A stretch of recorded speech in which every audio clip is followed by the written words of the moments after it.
Hello everyone. तो आज हम पढ़ेंगे हमारा दूसरा टॉपिक जो कि है स्ट्रोक। तो स्ट्रोक होता क्या है?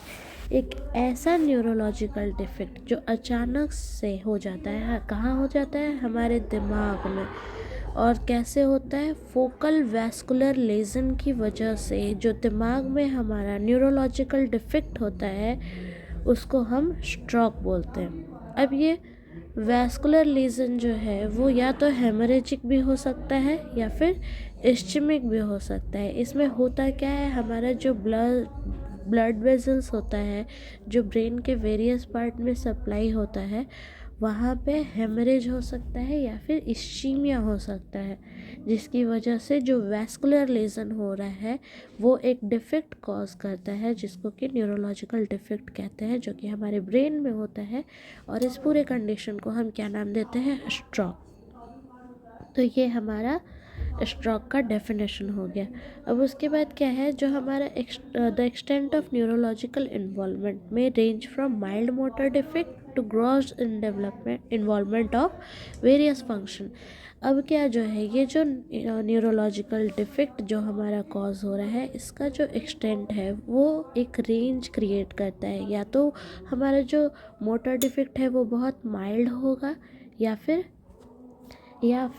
जो हमारे बहुत सारे सेंसरी मोटर जो सिस्टम होता है हमारे अंदर, परसेप्शन का सिस्टम, जो हमारा emotional, behavioural, memory, intelligence, speech, language function, ये सीवियर कंडीशन में भी हमारा जो इन्वॉल्वमेंट है और डिफेक्ट का वो हो सकता है। तो माइल्ड भी हो सकता है और सीवियर भी हो सकता है। अब आते हैं इसकी इटियोलॉजी पे, यानी इटियोलॉजी मतलब होता है कि कॉज, की कैसी कौन सी ऐसी चीज़ें हैं जिनकी वजह से स्ट्रोक का हमारा हो सकता है। तो कैसे हो सकता है? जो हमारी वैस्कुलर इनसफिशियंसी अगर होगी ब्रेन में, यानी कि जो ब्लड का है, हमारा ब्लड वेसल्स का जो ब्लड कैरिंग है हमारे ब्रेन तक जो जा रही आ रही है, तो वहाँ पे अगर वैस्कुलर इनसफिशियंसी होगी ब्रेन में तो क्या होगा? स्ट्रोक का कंडीशन हो सकता है। तब स्ट्रोक का कंडीशन होगा वैस्कुलर इनसफिशियंसी से। पर ये वैस्कुलर इनसफिशियंसी होगी कब कब? तो थ्रोम्बस हो सकता है, किसी भी तरह का अथेरोस्क्लेरोटिक प्लेक होगा अगर हमारे सेरेब्रल आर्टरीज में, तो वो क्या बनाएगा? सीवियर प्लेटलेट एडिशन वहाँ पे बनने लगेगा। और उस एडिशन की वजह से क्या होगा? जो हमारा फिब्रिनस कोगुलेशन है वो होगा, और उसके बाद जो फिब्रिनोलाइसिस एक्टिविटी है वो घटने लगेगी। और उस फिब्रिनोल जहाँ हमारा फिब्रिनोलाइसिस हो रहा है, लाइसिस का मतलब ये होता है टूटना, वो एक्टिविटी अगर घटने लगेगी तो क्या होगा कि थ्रोम्बस का फॉर्मेशन होगा। और थ्रोम्बस फॉर्मेशन होगा तो वेनस इनसफिशियंसी होगी, और वेनस इनसफिशियंसी होगी तो क्या होगा? स्ट्रोक होगा। अब होता है एम्बोलाई, किसी तरह का एम्बोलाई होता है। अब हमारे इम्बोलाई को समझना है तो हम क्या कहेंगे? हम कहेंगे ये हमारे जो ब्लड होते हैं, जो सेरेब्रल ब्लड होता है, उसमें फ्रीली फ्लोइंग बॉडीज़ होते हैं। अब ये डिसलॉक्ड थ्रोम्बस के फॉर्म में हमारे सेरेब्रल ब्लड में स्ट्रीम कर रहे होते हैं, इधर से उधर घूम रहे होते हैं। अब ये किसी फैट के फॉर्म में भी हो सकते हैं, एयर के फॉर्म में भी हो सकता है, या किसी टिश्यू के पार्टिकल के फॉर्म में भी ये इम्बोलाई हो सकता है। अब क्या होता है कि ये जो इधर उधर स्ट्रीमिंग कर रहे हैं हमारे सेरेब्रल ब्लड में, ये किसी पॉइंट पे ट्रैप्ड हो गए, और ट्रैप्ड होकर के क्या हो गया, क्या करने लगे कि हमारी आर्टरीज को बाइफरकेट करने लगे। और बाइफरकेट करने लगे तो क्या हुआ कि हमारे सेरेब्रल सर्कुलेशन में एक ऑक्लूजन होने लगा। अब इस ऑक्लूजन की वजह से क्या होगा? जो इम्बोलाई जो है वो वेनस इनसफिशियंसी कॉज करेगा। उसके बाद फिर वेनस इनसफिशियंसी का और क्या कॉज है? तो हेमरेज हो सकता है। क्या होता है, जो ब्लड वेसल होता है हमारे ब्रेन में वो किसी कारणवश अगर रप्चर हो जाता है, तो रप्चर होने की वजह से हमारा जो टिश्यू है उसका डेथ होगा, और उसकी वजह से टिश्यू का डेथ होगा। कैसे होगा? किसी तरह का इस्चीमिया या मैकेनिकल इंजरी हो जाता है ब्रेन के सब्सटेंस में, तो वहाँ पे क्या होता है, कंप्रेशन होगा, कंप्रेशन की वजह से क्लॉट बनेगा, क्लॉट की वजह से हाइपरटेंशन होगा, हाइपरटेंशन की वजह से हेमरेज होगा। हाइपरटेंशन हो सकता है, आर्टेरियोवेनस मैलफॉर्मेशन हो सकता है, और ये सारी चीज़ें क्या ट्रॉमा की वजह से भी हो सकती हैं, जो कि हेमरेज कॉज करेगा। तो इस हेमरेज से वेनस इनसफिशियंसी होगी, और वेनस इनसफिशियंसी होगी तो क्या होगा, स्ट्रोक होगा। तो स्ट्रोक के ये सारे इटियोलॉजीज हमें देखने को मिलते हैं। और किन किन चीज़ों की वजह से स्ट्रोक का कंडीशन कोई सफ़र कर सकता है, तो अगर कोई पेशेंट डायबिटिक हो, या फिर उसको हाई ब्लड प्रेशर का प्रॉब्लम हो, या किसी तरह का कार्डियक डिसऑर्डर हो रहा हो, तो वो भी, अब ये तीनों चीज़ें भी अगर किसी के साथ हो रहे हैं, एक एज है जिसकी वजह से इन तीनों का कॉम्बिनेशन आ रहा है, और प्लस इंक्रीज रेट, मतलब एक माइल्ड नहीं सीवियर कंडीशन के साथ आ रहा है, तो स्ट्रोक कॉज हो सकता है। कोई ऐसा पेशेंट है जिसका हेमाटोक्रिट्स काउंट होता है, हेमाटोक्रिट काउंट हम जो ब्लड टेस्ट करवाते हैं तो उसमें होता है, देखते हैं हम, वो काउंट अगर बढ़ गया हो, बहुत ज़्यादा बढ़ रहा हो, या बहुत ज़्यादा बढ़ चुका हो, तो वैसे लोगों को भी स्ट्रोक हो सकता है।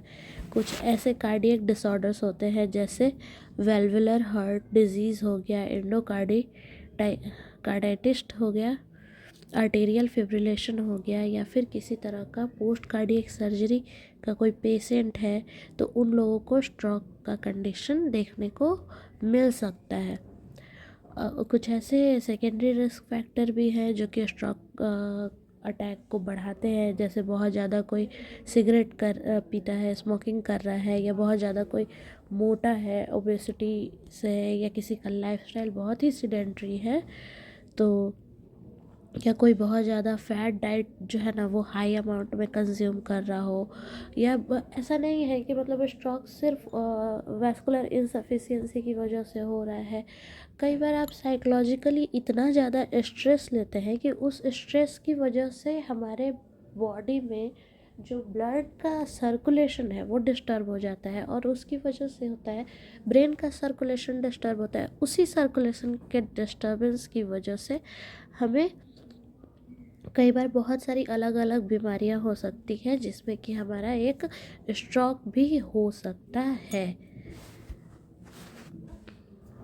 अब देखते हैं हम इसमें कि पैथोफिजियोलॉजी क्या इन्वॉल्व होता है। तो पैथोफिजियोलॉजी देखेंगे, सेरेब्रल इस्कीमिया और जो हमारा कंसिक्वेंट इन्फाक्शन है वो कैसे होता है। तो हम बेसिकली पूरे को स्टडी ना करके मेन जो हमारा दो इम्पॉर्टेंट पॉइंट इसमें मेंशन किया गया है कि क्यों होता है स्ट्रोक का कंडीशन, आखिर इसके पीछे जो पैथोफिजियोलॉजी है वो क्या इन्वॉल्व है, कैसे वो प्रोसेस हो रहा है। तो हमारा क्या होता है कि जब सेरेब्रल इन्फाक्शन होता है किसी तरह का, तो वो क्यों हो रहा है, क्योंकि हमारे ब्रेन में जो सप्लाई है वो प्रॉपर नहीं हो रही, और उस सब इम्प्रॉपर सप्लाई की वजह से जो हमारा ऑक्सीजन और ग्लूकोज है वो भी हमारा सफिशिएंट अमाउंट में ब्रेन के पास नहीं पहुंच रहा है, जिसकी वजह से क्या होता है, पहला तो हो जाता है हमारा वैस्कुलर ऑक्लूजन, और दूसरा होता है जो कि हमारे ब्रेन के सेलुलर मेटाबॉलिज्म में बहुत सारे जो चेंजेस होते हैं। अब वो चेंजेस इतनी तेज़ी से होते हैं कि क्या होता है कि जो हमारा जो एनर्जी प्रोड्यूसिंग प्रोसेस होता है ब्रेन का, वो कोलैप्स कर जाता है, और कोलैप्स करके जो हमारे सेल मेम्ब्रेन से डिसइंटीग्रेट हो जाता है। इसकी वजह से हमारा सेरेब्रल इन्फेक्शन कॉज होता है। तो ये हम पैथोफिजियोलॉजी देखें। इसके बाद हम इसका देखेंगे नेक्स्ट पॉइंट। इसमें क्या बता रहा है कि सेरेब्रल एडिमा जो है वो हमारे ब्रेन में बहुत ही कुछ ही मिनट में होने लगते हैं, और लगभग 4 ही दिन में ये इतने मैक्सिमम लेवल पे रीच कर जाते हैं कि जो हमारा इंट्रा क्रेनियल प्रेशर जो है वो बहुत ही ज़्यादा बढ़ जाता है, जिसकी वजह से कॉन्ट्रालेटरल और कॉर्डल शिफ्ट होता है ब्रेन के स्ट्रक्चर में, जिसकी वजह से हमारा एडेमा का फॉर्मेशन होता है। ये सारे पैथोफिजियोलॉजिकल चेंजेस होते हैं। उसके बाद हम और देखेंगे क्या कि न्यूरोवास्कुलर सिंड्रोम क्या होता है। हमारा जो इंटरनल कैरोटिड आर्टरी होता है उसके ऑक्लूजन और उसके प्रॉक्सिमल सेगमेंट में अगर जो कॉमन कैरोटिड आर्टरी होता है उसमें अगर किसी भी तरह उसमें अगर डैमेज होता है तो उसके प्रॉक्सिमल सेगमेंट में आर्टीरियल ऑक्लूजन हो जाता है, जिसकी वजह से न्यूरोवास्कुलर सिंड्रोम होता है। अब ये जो ग्लेडी का बुक है इसमें चैप्टर 2 स्ट्रोक में ये सारी चीज़ें भी मेंशन है कि जब हमारा मिडिल सेरेब्रल आर्टरी अफेक्टेड होता है तो कौन कौन सी न्यूरोलॉजिकल डिफेक्ट आती है और कौन कौन से स्ट्रक्चर का इन्वॉल्वमेंट होता है। तो ये प्रॉपरली एक्सप्लेन किया हुआ है। अगर एंटीरियर सेरेब्रल आर्टरी में किसी तरह का स्ट्रक्चर इन्वॉल्व्ड है और वो अफेक्टेड है तो कौन कौन से न्यूरोलॉजिकल डिफेक्ट्स आ सकते हैं, ये सारी चीज़ें एक्सप्लेन है। पोस्टीरियर सेरेब्रल आर्टरी अगर इन्वॉल्व होता है तो उसके कौन कौन से स्ट्रक्चर में डिफेक्ट होने की वजह से न्यूरोलॉजिकल डिफेक्ट कॉज होता है, ये सब हम देख सकते हैं। अब हम इसका देखेंगे स्ट्रोक का क्लिनिकल मैनिफेस्टेशन, या फिर हम इसको क्लिनिकल फीचर भी कह सकते हैं या साइन एंड सिम्टम भी देख सकते हैं कि होता क्या क्या है जब स्ट्रोक का कोई पेशेंट है। और उसके स्पेशली ये होता है कि उसका जो पर्टिकुलर जो साइन एंड सिम्टम है वो डिपेंड करता है कि किस साइट पे हुआ है और जो लेज़न हुआ है उसका एक्सटेंट कितना है। तो depending on the site and extent of lesion हम उसका सेंसरी डिफेक्ट देखते हैं, जिसमें touch, pain, temperature, proprioceptive sensation ये सारे इन्वॉल्व होते हैं। हम क्या क्या चेक करते हैं, देखते हैं क्लिनिकल पिक्चर में उसका क्या क्या चेंजेस आता है। Tactile localisation, tactile discrimination, stereognosis and tactile extension, ये सारे चेंजेस देखते हैं हम। उसके बाद मोटर चेंजेस देखते हैं। हाइपर रिफ्लेक्सिया हो सकता है, स्पास्टिसिटी हो सकती है, एबनॉर्मल मास मूवमेंट पैटर्न देखने को मिलता है। अब यहाँ पे एक टेबल बना हुआ है स्टेज अकॉर्डिंग टू ब्रेनस्टॉर्म। तो हमारा जो स्ट्रोक का स्टेज है, स्टेज 1 में क्या होगा, मसल फ्लैसिड हो जाएगा, कोई मूवमेंट नहीं होगा। स्टेज 2, स्टेज 3, तो अलग अलग स्टेजेस हैं, अलग अलग एक टेबल बना करके इसमें दिया हुआ है। स्पास्टिसिटीज देखते हैं कि अगर स्पास्टिक है मसल तो कितने डिग्री है, सीवियर है या किस तरह से है, मूवमेंट एकदम इम्पॉसिबल मूवमेंट है या फिर स्लो मूवमेंट कर पा रहा है। ये सारी चीज़ें क्लिनिकल फीचर में आती है।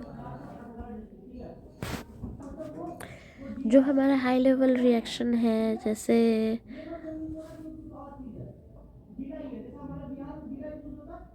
रिफ्लेक्स जो हमारे बॉडी को हाई लेवल ब्रेन जो होता है, जैसे reading, writing, fighting reaction, equilibrium reaction, autonomic adaptation हमारा मसल का, वो सब भी इम्पेयर हो जाता है। स्पीच एंड लैंग्वेजेस डिसऑर्डर देखने को मिलते हैं, बोलने में दिक्कत होता है, स्लरी वॉइस हो सकता है, या फिर उसके साथ साथ अगर सीवियर कंडीशन है तो बोलने में मतलब इनेबल टू स्पीक भी हो सकता है।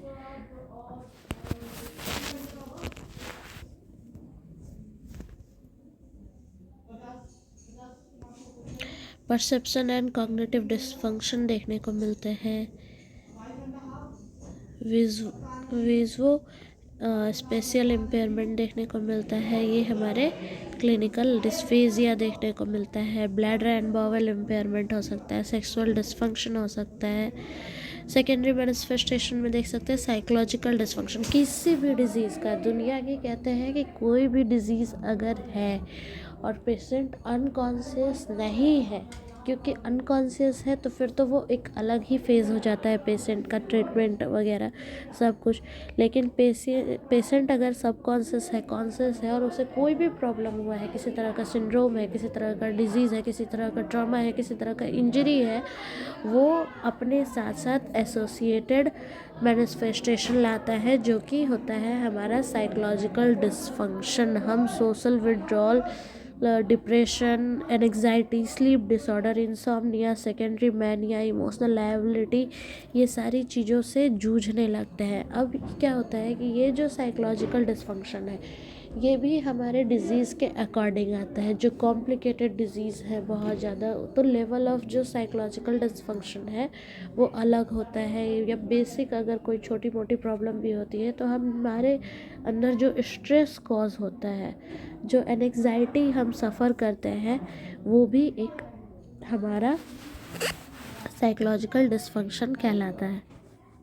मस्कुलो स्केलेटन कॉम्प्लिकेशंस होते हैं, बहुत सारे जो मसल और हमारे बोन से रिलेटेड बहुत सारे जो इम्पेयरमेंट होते हैं, एट्रोपी हो गया, एडेमा हो गया, ये सब, पेन हो गया, स्वेलिंग हो गया, स्वेटिंग हो गया, ये सारी चीज़ें हमें देखने को मिलती है। किसी तरह का डिफ़ॉर्मिटी भी हो सकता है, क्लॉ हैंड डिफ़ॉर्मिटी हम बहुत आसानी से देख लेते हैं जो हमारा स्ट्रोक का पेशेंट होता है उसमें। डीप वेन थ्रोम्बोसिस भी होता है। अब क्या होता है कि स्पाइनल कॉर्ड इंजरी है तो उसमें भी डीप वेन थ्रोम्बोसिस होता है, लेकिन स्ट्रोक में भी होता है, उतना कॉमन नहीं है। अब क्यों होता है कि क्या होता है, जो क्लॉट जो होता है हमारे डिस्टल ब्लड वेसल में, वो एक्यूमुलेट हो जाता है और फिर ये पेन टेंडरनेस हमारे काफ मसल में कॉज करने लगता है, स्वेलिंग हो जाता है, लेग का डिस्कलरेशन होना शुरू हो जाता है और हेमिप्लेजिया कॉज होता है, जिसकी वजह से पेशेंट जो है वो कोमा स्टेज में काफ़ी समय तक रहता है। और भी एसोसिएटेड जो हमारे क्लिनिकल फीचर्स हैं, जैसे कि कार्डियक एंड रेस्पिरेटरी डिकंडीशनिंग, पेन हो गया, gastrointestinal and renal system impairment हो सकता है।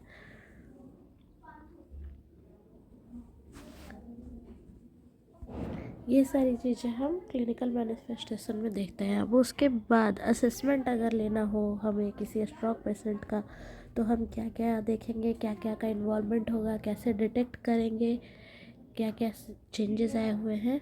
तो हम सबसे पहले उसका हिस्ट्री देखेंगे कि हमारा जो पेशेंट है वो जब आया है उससे कब हुआ था, ड्यूरेशन है इलनेस का कब है, प्रोग्रेशन हो रहा है कि नहीं, एसोसिएटेड फीचर क्या क्या देखने को मिल रहे हैं, प्रीवियस ट्रीटमेंट कहाँ चला है, कब चला है, कितने दिन का चला है, प्रेजेंट स्टेटस पेशेंट का क्या है।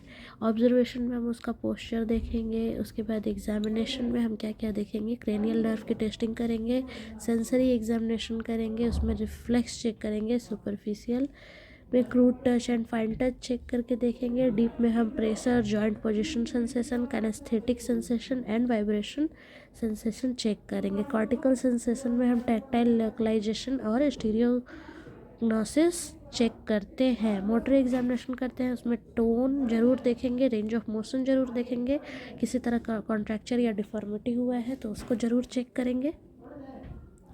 फिर हम लोग वॉलेंट्री कंट्रोल टेस्टिंग करते हैं, हमारा जो 6 ग्रेड्स होते हैं उसके पैटर्न पे।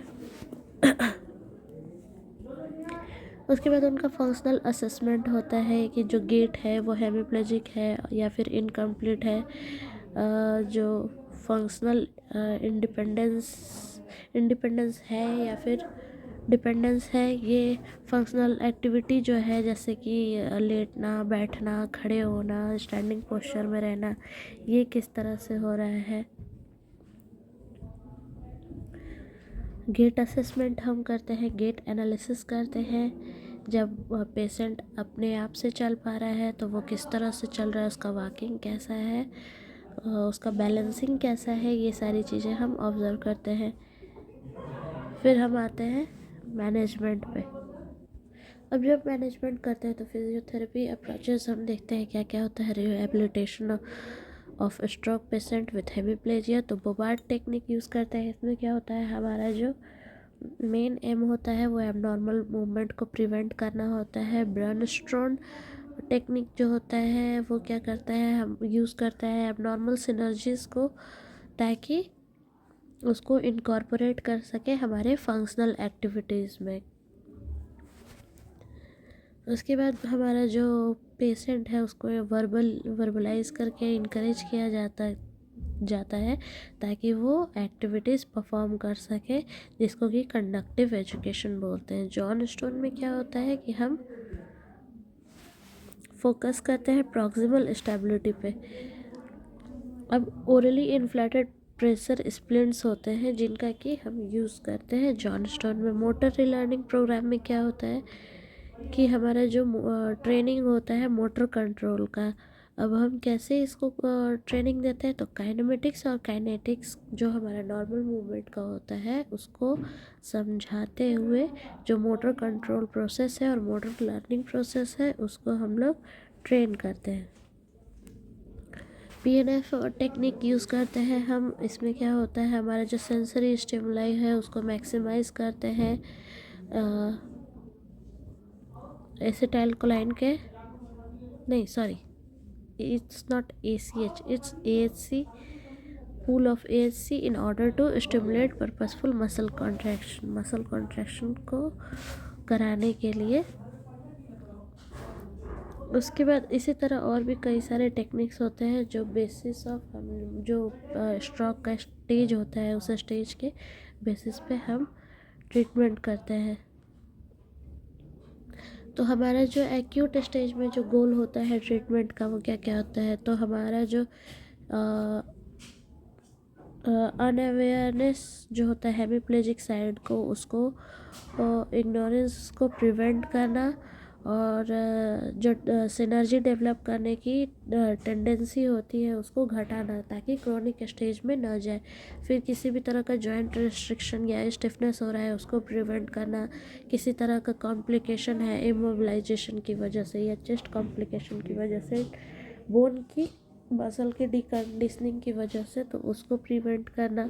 साइकोलॉजिकल काउंसल करना बहुत ज़रूरी है। जब भी आप किसी भी बीमारी से ग्रसित होते हो तो आप उसके साथ साथ जो साइकोलॉजिकल इम्पैक्ट आप पे पड़ता है वो बहुत गंदा वाला होता है। उसकी एक साइकोलॉजिकल की वजह से ही आप कहते हैं कि ठीक होना भी शुरू करते हो या फिर अपने आप को और बुरा बनाना भी शुरू करते हो। तो साइकोलॉजिकल काउंसलिंग भी बहुत ज़रूरी है। जो पेशेंट है उसके फैमिली को एजुकेट करना भी ज़रूरी है कि अगर होम प्रोग्राम किसी तरह का है तो वो कैसे करना है, कैसे परफॉर्म करना है। तो ये सारे गोल्स को अचीव करना ज़रूरी होता है ताकि आप पेशेंट का रिहैबिलिटेशन प्रोग्राम शुरू कर सकें। पोजीशनिंग पेशेंट का बहुत ज़्यादा ज़रूरी होता है। इसमें दिया हुआ है फिगर 2.4 to 2.6 कि मतलब अफेक्टेड साइड पे कैसे पोजीशनिंग कर रहे हैं, जो नॉन अफेक्टेड साइड है, साउंड साइड है, उस पर कैसे पोजीशनिंग होगा पेशेंट का। तो हम फिगर 2.4 से 2.5 2.6 देखते हैं। फिगर 2.4 में क्या है, लाइंग ऑन अफेक्टेड साइड, जो अफेक्टेड साइड है तो उसमें अगर हम लेटाए हैं पेशेंट को तो क्या अफेक्टेड लेग के नीचे पिलो लगाना है, आर्म हमारा एक्सटेंडेड रहेगा। उसके बाद जो हमारा लाइंग ऑन अनअफेक्टेड साइड में अगर लेटा रहे हैं तो कैसे है, तो अफेक्टेड आर्म को हम पिलो के ऊपर रखेंगे, अफेक्टेड लेग को पिलो के ऊपर रखेंगे। उसके बाद लाइंग इन सुपाइन, अब सुपाइन पोजीशन पे अगर हम पेशेंट को रखे हैं, पोजीशनिंग किए तो कैसे, अब जो अफेक्टेड लेग है उसके नीचे एल स्प्लिंट लगाया हुआ है, अफेक्टेड आर्म के नीचे पिलो लगाया हुआ है। इस तरह से हम पेशेंट की पोजीशनिंग करते हैं, मोबिलाइजेशन करते हैं, स्ट्रेचिंग करते हैं, वेट बियरिंग एक्टिविटीज़ कराते हैं, फंक्शनल रीएजुकेशन करते हैं, चेस्ट फिजियोथेरेपी देते हैं, डीप डायफ्रामेटिक ब्रीदिंग जिसमें होता है, ओरोफेरेंजियल रिट्रेनिंग करते हैं। स्वेलोइंग डिफ़िकल्टी होता है तो हम जो फेशियल मसल को ट्रीट करते हैं ताकि हमारा उनका जो जॉ मूवमेंट है वो सब हो सके काउंसलिंग करते हैं।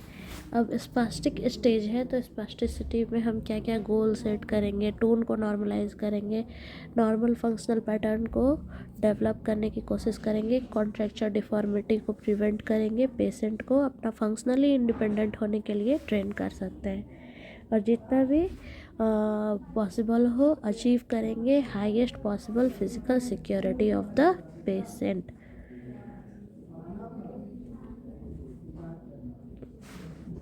कुछ एक्सरसाइजेज है जैसे ब्रीजिंग एक्सरसाइज हम लोग कराते हैं। लॉन्ग फ्लेक्सर स्पास्टिसिटी है उसको इनहिबिट करने के लिए हम कैसे हाथ को पकड़ते हैं सही तरीके से, हिप नी एक्सटेंशन और एंकल का डॉर्सिफ्लेक्शन कराते हैं। उसके बाद यूनिलैटरल रोटेशन ऑफ पेल्विस कराते हैं। ये सारी चीज़ें ब्रिजिंग एक्सरसाइज।